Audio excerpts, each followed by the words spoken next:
Magandang gabi, Philippine Air Force. Narito ang magiging lagay at taya ng panahon ngayong gabi ng Miyerkules at sa mga susunod na araw. Sa kasalukuyan, ang weather system na iiral at makakaapekto sa ating bansa ay ang southwest monsoon o hanging habagat kung saan partikular na apektado nito ang Palawan at ito'y patuloy na makakaranas ngayong gabi ng maulap na kalangitan na may kalat-kalat na pag-ulan, pagkidlat at pagkulog. Samantalang ang Metro Manila naman at ibang nalalabing bahagi ng ating bansa, aasahan naman natin ng bahagyang maulap hanggang sa maulap na kalangitan, ngunit may mga posibilidad pa rin yan ng mga pulupulong pag-ulan na kuminsan ay may pagkidlat at pagkulog. Para naman sa magiging lagay at taya ng panahon bukas, dulot pa rin ng southwest monsoon. Patuloy ang maulap na kalangitan na may kalat-kalat na pag-ulan, pagkidlat at pagkulog dito sa may Palawan at Kalayaan Islands. Samantalang Metro Manila at iba nalalabing bahagi ng Luzon, naasahan naman natin bukas ang bahagyang maulap hanggang sa maulap na kalangitan, ngunit di natin inaalis sa mga posibilidad ng mga pulupulong pag-ulan na kung minsan ay may pagkidlat at pagkulog lalo na sa dakong hapon o gabi. Dito naman sa Kabisayan at Mindanao, generally fair weather din ang aasahan bukas, bahagyang maulap hanggang sa maulap na kalangitan, ngunit may mga posibilidad din ng mga pag-ulan na kuminsan ay may pagkidlat at pagkulog, lalo na nga sa dakong hapon o gabi. Para naman sa magiging lagay at taya ng panahon pagsapit ng Biyernes hanggang araw ng Linggo, aasahan natin dito sa Metro Manila ang bahagyang maulap hanggang sa maulap na kalangitan, ngunit may mga posibilidad din yan ng mga pulupulong pag-ulan na kung minsan ay may pagkidlat at pagkulog lalo na nga sa dakong hapon o gabi. Ganon din ang aasahan dito sa Cavite.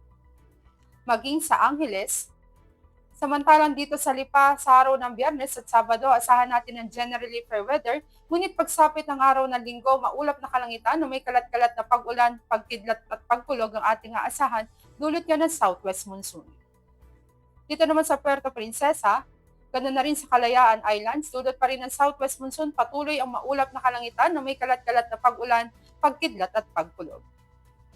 Dito naman sa Philippine Rise, sa mga susunod na araw, asahan pa rin natin ang generally fair weather. Dito naman sa Lapu-Lapu hanggang araw ng Sabado, asahan natin ang generally fair weather.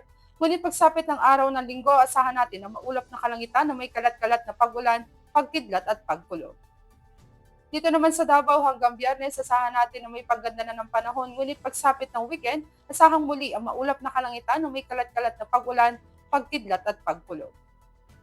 Dito naman sa Zamboanga, asahan natin sa mga susunod na araw ang bahagyang maulap hanggang sa maulap na kalangitan, ngunit may mga posibilidad din yan ng mga pulupulong pag-ulan na kuminsan ay may pagkidlat at pagkulog. Ang araw ay lulubog sa ganap na 1829 at asahan natin sisikat bukas sa Metro Manila sa ganap na 0529. Para sa ating moon illumination, 0%. At para maging updated sa lagay at taya ng panahon, manatiling i-follow ang Air Force Weather Center sa aming mga social media accounts. Sa ngalan ng aming commanding officer na si Colonel Alvin John Q. Gador, Philippine Air Force General Staff Corps, ako po si Sergeant Chesa C. Cuenca, Weather Forecaster ng Air Force Weather Center. Muli, magandang gabi, Philippine Air Force.